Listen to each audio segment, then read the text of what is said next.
Hey everyone, it's Corinne with Connecting with Corinne, and today is day 16 of the yoga poses. This is our first balancing pose or standing balancing pose today, and it is hand to foot pose, which in Sanskrit is Utthita Padangusthasana. I think I messed that up. I didn't. So those who speak Sanskrit, I'm sorry. We are going to work on the hand to foot or hand to toe pose, and the modifications will be using Stork as well as a strap. So let's go to the mat and do this pose. Okay. All right, so before we begin, I just want to talk a little bit about how we keep our balance in any standing pose. So what we want to do is squeeze the glutes. The glutes are the biggest muscle in our body, so by squeezing the glutes, we engage all the rest of the muscles in our legs, including the hamstrings, which is the back of the legs, and our quads at the front, and our calves in the back. Okay? And also when we do some of these balancing poses, we want to avoid pushing our hips out to the right or left. If you're just kind of standing comfortably, I know I do this a lot, you have your hand on your hip, one hip's pushed out. This is what we want to avoid when we're doing balancing poses. We actually want to keep the hips in line. So keeping them in line, we will shift the weight ever so slightly so we can balance on the foot, but we really don't want to be pushing those hips out to the side. We want to keep them in nice and line. So let's begin with Stork. Belly pulls in. We'll lift the right leg, so shifting the weight into the left leg, squeezing the left glute, right knee comes up. This is Stork. And if you want, you can flex and point your toes. You could do little circles with your ankle, or you can just hang out. Making sure the left glute squeeze, so you can squeeze that left glute a little bit more if you feel like you're wibbly wobbly. See how that feels.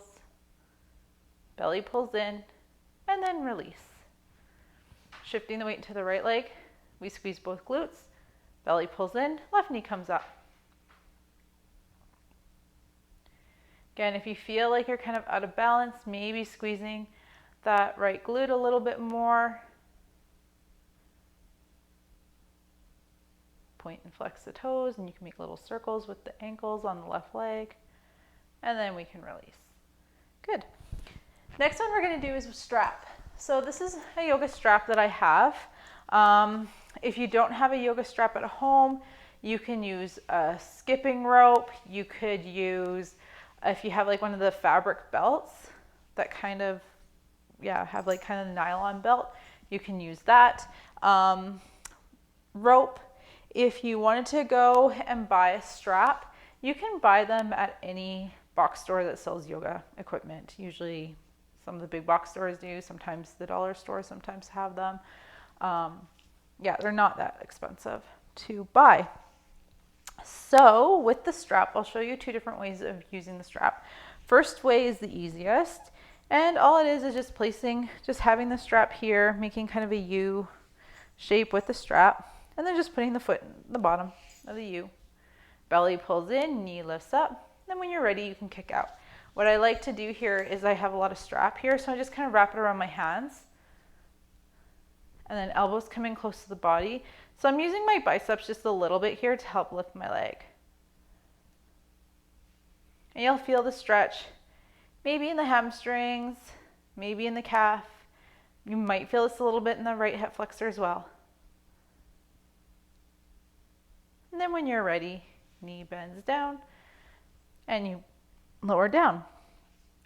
The other way of using the strap is if you have a little D-ring here or a little ring, you can loop one end through the D-ring, creating a loop. Placing the foot in the middle of the loop or at the bottom of the loop, and then the loop will just wrap around your foot. So then you only need to use one hand. So knee bends in, shifting the weight into the right leg, glutes squeezed, kicking out. Elbow draws in close to the body, leg lifts up. And you can play around. Maybe it's the left hand that feels more comfortable holding the strap, or maybe it's the right. Then knee bends, and lowering down. And just getting the foot out of the loop. Now hand to foot. Shifting the weight into the left leg, belly pulls in, right knee lifts up. Taking our two fingers, pointer and middle finger, wrapping it around the big toe of the right foot and kicking out. Now, for some people, this might not feel comfortable. I always find I'm like pulling too much on my big toe. So I do kind of an unconventional way of placing my fingers just over the toes. So my fingertips are pointing down, but they're over my toes. I feel this in a little bit in my shoulders. This is kind of an unconventional way of doing this pose. I've been kind of playing around with it, and I find this one works for me. And then knee comes in and lowering down. But most yoga teachers won't teach it this way. But when I practice, I'm like, sometimes this works, so I do it.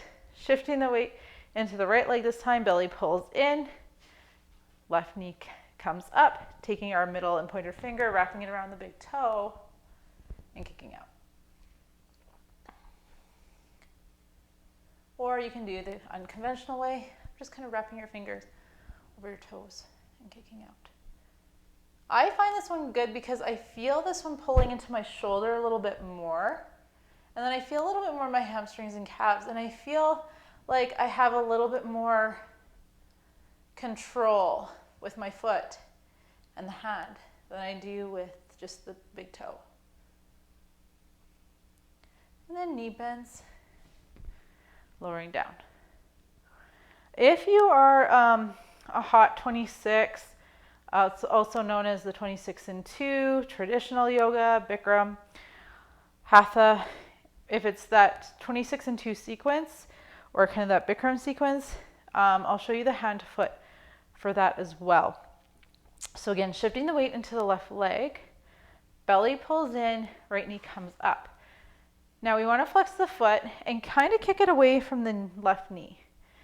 Hovering down, we reach our hands, and I lift my leg up quite a bit actually here, my knee up quite a bit into my chest, just so I can get my fingers underneath my foot. And you want to interlace the fingers underneath the ball of your foot.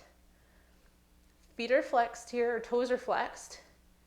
And then when you're ready, you can kick out just a little bit. So the foot's kicking out, knees to the chest. And then when you're ready, you can kick out some more.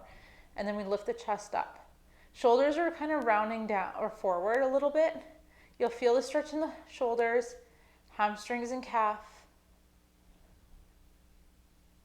And then when you're ready, knee comes in and leg comes down. So the goal here is to get the leg parallel to the floor. If you feel like you need to, some people like to do a little back bend here. I just kind of do a bit more belly pulling in. So I just engage my core. Shift the weight into the right leg, left knee comes up, hinge forward, rounding forward, and then interlacing my fingers underneath my left foot. Flex the toes, kick out ever so slightly, and then when you're ready, you can kick out some more. Flexing the foot. And then if you want, and I didn't mention it in this letter side, bending the elbows closer to the shin. So elbows touch the shin. And then when you're ready, knee comes in and lower down. There we go. So those are all the variations to hand to foot pose, and I will see you guys tomorrow. Bye.